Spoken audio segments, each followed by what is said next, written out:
Sumpah tak pada surau? Tanya sumpah tak? Sumpah tak bentuk-bentuk surau itu benar masalah. Bentuk tangan kita ni sumpah tak?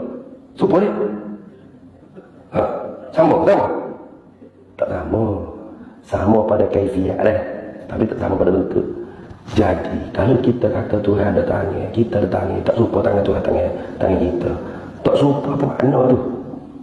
Nah, Tuhan ada mata, kita ada mata. Tak sumpah mata Tuhan mata kita. Tak boleh cakap muka balas kita. Allah Tuhan ada pelihat, kita ada pelihat. Tak sumpah sifat pelihat Allah sifat pelihat. Kita boleh pula. Tuhan melihat, kita melihat. Tak sumpah melihat, kita melihat Tuhan. Boleh pula. Hak ni kah buih dah mulut anggota dah. Apa beza? Jangan bodoh lah, tanyalah betul Facebook. Allah sakit otak baca dah. Macam ni tu ya pula. Saya baca lah Facebook dah komen. Ada pula menata bodoh. Pergi buat banding. Apa kan? Boleh kata Tuhan melihat, kita melihat. Tak sumpah melihat, kita melihat. Allah salah Tuhan ada mata, kita ada mata. Tak sumpah mata Tuhan mata kita. La ilaha illallah. Tak apa, jangan ni nampak bodoh. Kita kalau tak komen, tak tahu itu bodoh.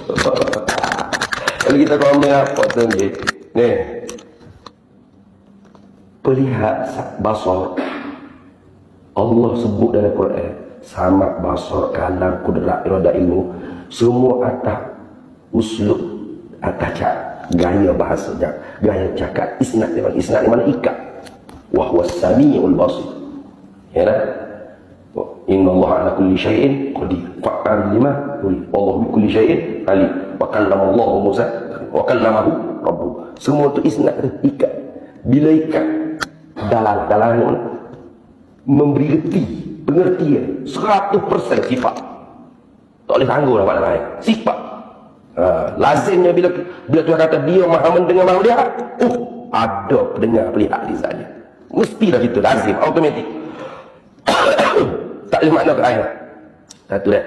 Yang kedua, jangan ke pelihat Allah, pendengar Allah. Pelihat kita, pendengar kita, kita tahu tak apa hakikat? Tahu. Apa hakikat pendengar kita? Boleh tunjuk saya rupa pendengaran kita? Boleh tunjuk? Cuba kau tunjuk saya. Ya macam tiga segi kau bentuk ya. Kuning-kuning dene ke? Itu bukan pendengaran tu tailing tu ada tu. Cuba tunjuk ke saya bentuk pendengar, pelihat, perkata, penutur, pekecek. Kau ada di kita. Kau boleh kita khayal. Kau di Tuhan bentuk tiga segi, kau di kita bentuk empat segi ke? Ada tak? Jangan kira Tuhan. Di kita pun kita nak khayal. Kita pun tahu apa perkuasa kita, kehendak kita, pengetahuan kita, pendengar kita, pelihat kita, perkata kita. Maka sebab tu tak ada masalah kata Tuhan ada pelihat, kita ada pelihat. Tak suka pelihat kita pelihat.